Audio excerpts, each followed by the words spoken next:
Good evening students, कैसे आप लोग? आई होप आप लोग सब ठीक होंगे और अपने घर में पढ़ाई कर रहे होंगे। तो हम लोग पढ़ रहे हैं पॉलिटिकल साइंस का बुक 2, उसका चैप्टर 1। इसका हम लोग पार्ट 1 और इंट्रोडक्शन ऑलरेडी पढ़ चुके हैं। जिन्होंने वो नहीं देखा है वो देख लो, क्योंकि आपको उसके बिना समझ में नहीं आएगा कि आगे हम लोग क्या पढ़ रहे हैं क्या नहीं पढ़ रहे। तो इसलिए आप लोग पहले उसे देख लें, उसके बाद इस वीडियो को देखें, आपके लिए इजी रहेगा। बिकॉज आप लोग टाइम दे रहे हो तो अपना टाइम अच्छे से दो ना, उसको अच्छे से यूटिलाइज करो। तो अब आ जाते हैं आज के क्वेश्चन पे। आज हम लोग को पढ़ना है कॉन्सिक्वेंसेज ऑफ पार्टीशन। इंडिया को दो भागों में बांटा गया था, India and Pakistan, on the basis of religion. जो हिंदूज थे वो इंडिया में आ गए और जो मुस्लिम्स थे वो पाकिस्तान में रह गए। ठीक है, तो इस बेसिस पे पार्टीशन हुआ था। बट इस पार्टीशन का रिजल्ट क्या निकला, क्या इसके नतीजे निकले, पार्टीशन के बाद क्या हालत थी, क्या चीजें इंडिया को या पाकिस्तान को फेस करनी पड़ी, ये सारी चीजें हम लोग इसमें पढ़ेंगे।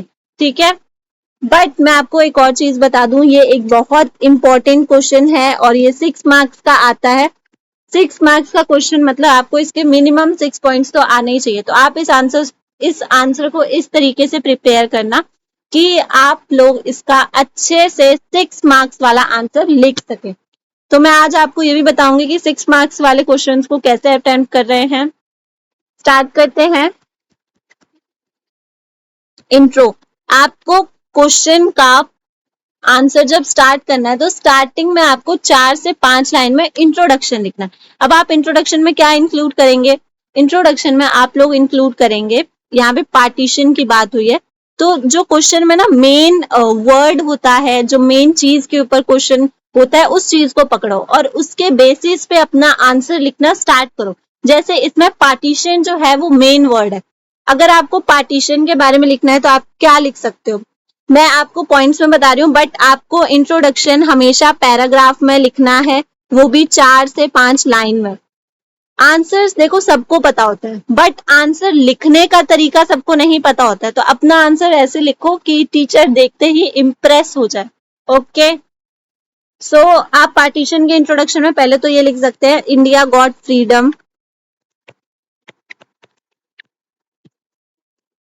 इन 1947। अब इसके साथ आप ज्वाइन कर सकते हो partition, but India also got divided into two parts on the basis of religion, that is Pakistan and India।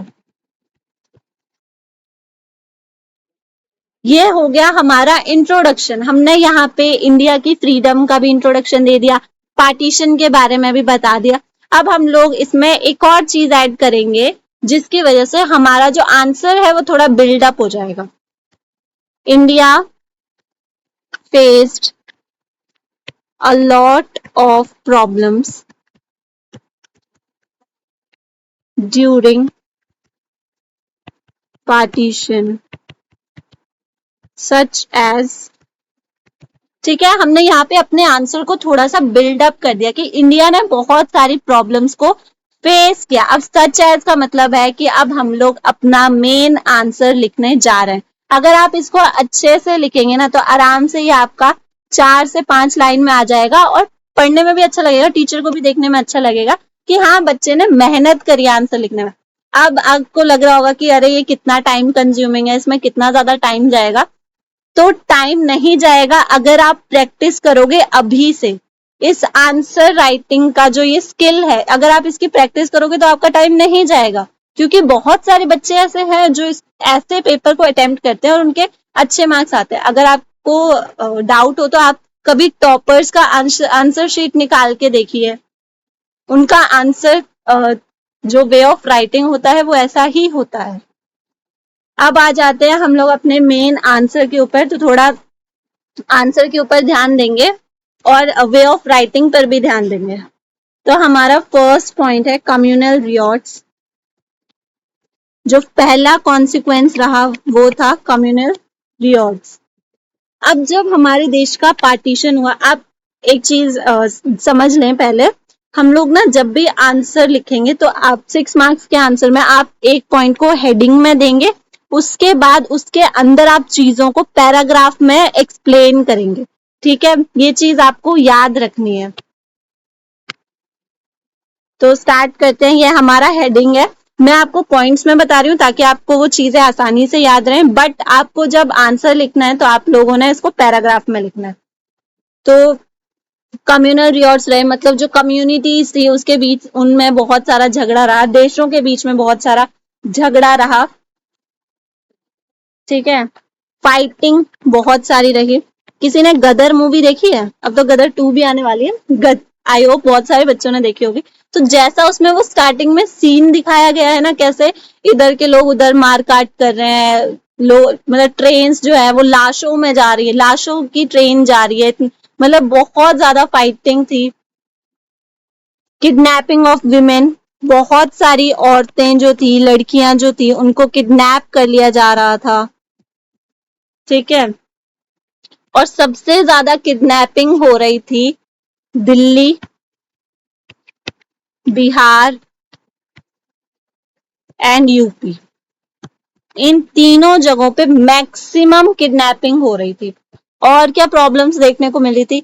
बहुत सारी रेप देखने को मिल रहे थे, बहुत सारी लड़कियों के रेप किए जा रहे थे।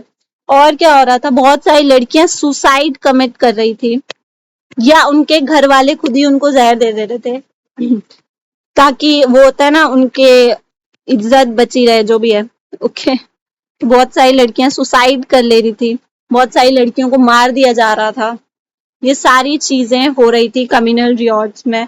ओके, अब सेकंड पॉइंट पे आ जाते हैं। ये आपका हेडिंग हो गया, ये आपका एक्सप्लेनेशन हो गया जो आपको पॉइंट्स में लिखना है, सॉरी आपको पैराग्राफ में लिखना है, पॉइंट्स में नहीं लिखना है। नेक्स्ट प्रॉब्लम क्या था? Problem of refugees. अब देश का बंटवारा हुआ था तो इसका मतलब लोग जो थे वो इधर से उधर जा रहे थे, जो मुस्लिम्स थे वो पाकिस्तान जा रहे थे, जो हिंदूज थे वो इंडिया पे आ रहे थे। तो काफी सारे लोग जो थे वो इधर उधर जा रहे थे, बहुत सारे लोगों को अपना घर छोड़ना पड़ा। ठीक है, lakhs of people were forced to leave their homes. मतलब बहुत सारे लोगों को जबरदस्ती अपना घर छोड़ना पड़ा जहां वो काफी सालों से रह रहे थे।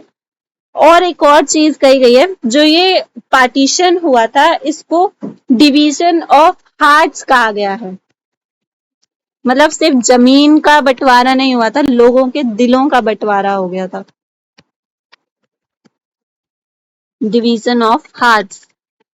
बहुत सारी चीजें ऐसी देखी गई कि कई लोगों के जो रिश्तेदार थे वो इंडिया में रह गए और वो पाकिस्तान चले गए, कुछ लोग पाकिस्तान, किसी के जो रिश्तेदार थे वो पाकिस्तान में रह गए और उनको इंडिया आना पड़ा। मतलब बहुत सारी चीजें चल रही थी।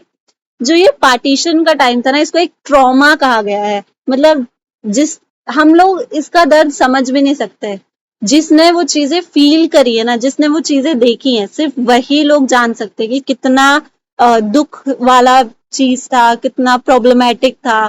ठीक है, तो वो सारी चीजें उनको पता चलेंगी। अब आ जाते हैं थर्ड पॉइंट पे, partition of Bengal and Punjab. अगर आप मैप देखते हैं तो हमारे पास पंजाब का बहुत छोटा सा टुकड़ा है, बहुत छोटा सा, जबकि रियलिटी में पंजाब एक बहुत बड़ा एरिया है, काफी बड़ा एरिया।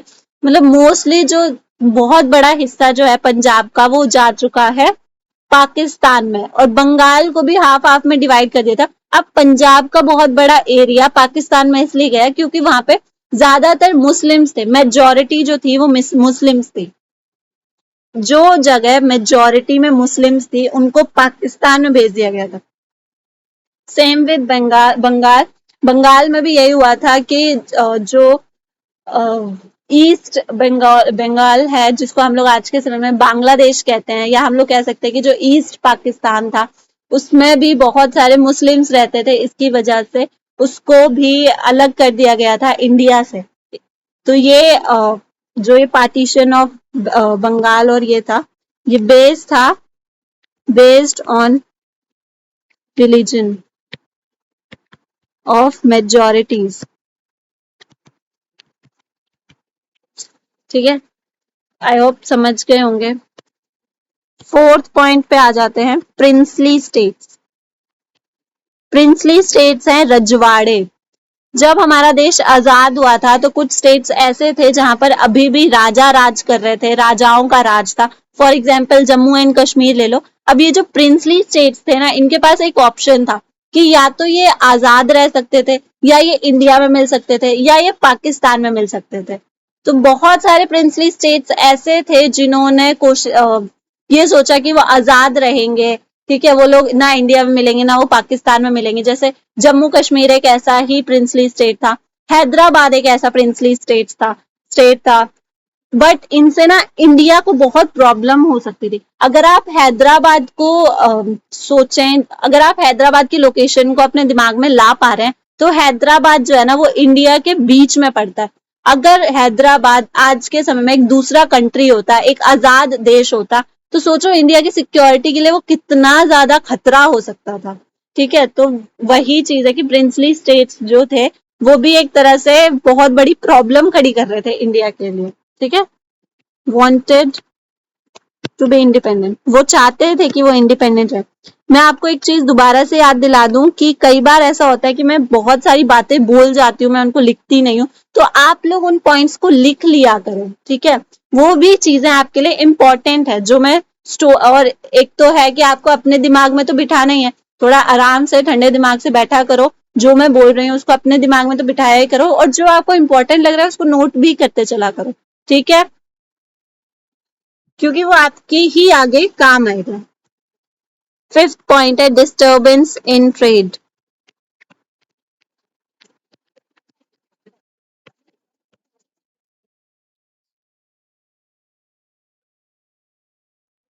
जो ट्रेड था उसमें भी काफी ज्यादा डिस्टरबेंस था। डिस्टरबेंस इसलिए था क्योंकि देश में ही डिस्टरबेंस था, हर जगह पे इतना ज्यादा फाइटिंग और इतना ज्यादा मार धाड़ मचा हुआ था।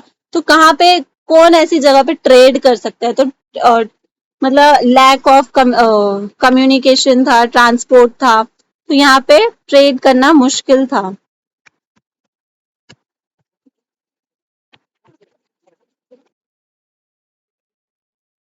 नेक्स्ट पॉइंट है एडमिनिस्ट्रेटिव एंड फाइनेंशियल डिफिकल्टीज।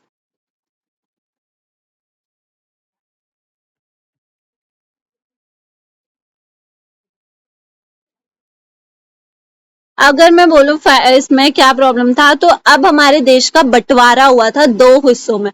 बंटवारा होने की वजह से सिर्फ ऐसा तो है नहीं कि आप उनको लैंड लैंड देके छोड़ दोगे कि हाँ ये तुम्हारी जमीन है, ये हमारी जमीन है। ऐसा नहीं था, हमको कुछ चीजें भी उनको देनी पड़ी, पाकिस्तान को कुछ चीजें भी शेयर करनी पड़ी। जैसे रेलवेज थी, रेलवेज का डिवीजन हुआ, आर्मी का डिवीजन हुआ, जो कुछ फैक्ट्रीज थी जहाँ पे कई बार जूट बनाया जाता था, कॉटन बनाया जाता था, कुछ वैसी फैक्ट्रीज थी, उनका डिवीजन हुआ। ठीक है, तो एक तरह से हम लोग कह सकते हैं डिवीजन ऑफ प्रॉपर्टी भी रहा, division of the railways, the army, etcetera. ठीक है, अब आ जाते हैं next point, the question of religious minorities.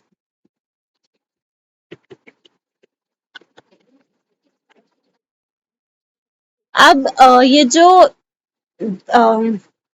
हमारा देश जो था वो बट चुका था, दो हिस्सों में बट चुका था। अब ऐसा तो था नहीं कि इंडिया से सारे मुस्लिम्स चले गए थे या पाकिस्तान से सारे हिंदू इंडिया में आ गए थे, ऐसा नहीं था। पाकिस्तान में भी कुछ हिंदू, सिख वगैरह रहे थे जो माइनॉरिटी बने, और इंडिया में भी कुछ मुस्लिम, सिख, पारसी वगैरह रहे थे जो माइनॉरिटीज बने। अगर हम लोग पाकिस्तान की बात करें, तो पाकिस्तान में जब पाकिस्तान में ये सारे रखे गए थे, मतलब माइनॉरिटीज को रखा गया था, तो उस टाइम पे मोहम्मद अली जिन्ना जो थे, जो वहां के प्राइम मिनिस्टर बने, उन्होंने ये कहा था कि हम हमेशा माइनॉरिटीज का ध्यान रखेंगे। बट आप सबको पता है कि बाद में उनके साथ कैसा बिहेव किया जाने लगा, उनको कितना इल ट्रीट किया जाने लगा।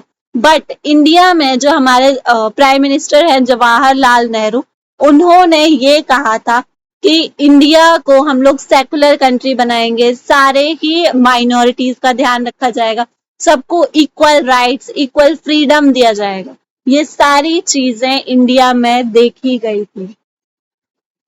तो but the question of religious minorities ये दोनों तरफ था कि इन माइनॉरिटीज का ध्यान रखना था। जाहिर सी बात है, ये लोग सब डरे हुए थे, एक जगह से दूसरी जगह जाना इन लोगों के लिए खतरा था। ठीक है, size of minorities both in India and Pakistan was to remain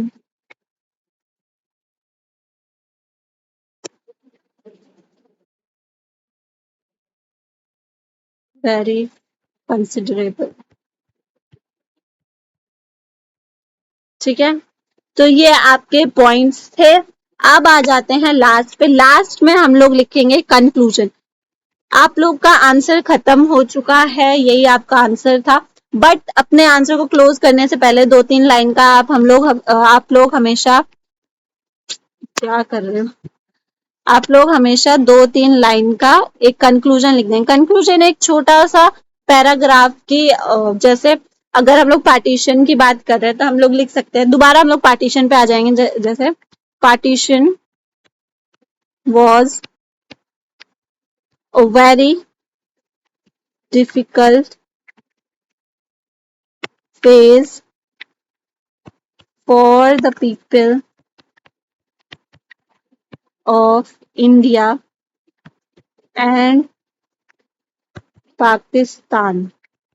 ठीक है, जैसे मैंने यहाँ पे 2 से 3 लाइन लिख दिया, आप इसमें और भी चीजें ऐड कर सकते हो, जैसे कि many people lost their on, मतलब बहुत सारे लोगों ने अपने ही लोगों को खो दिया, अपनी जमीन खो दी, कुछ भी आप लिख सकते हो। बट स्टिल वो लोग कुछ टाइम के बाद ओवरकम कर पाए उस ट्रॉमा को। ठीक है, ये सारी चीजें आप लोग लिख सकते हैं अपने कंक्लूजन में। इस तरीके से आपको अपना 6 मार्क्स का आंसर अटेम्प्ट करना है।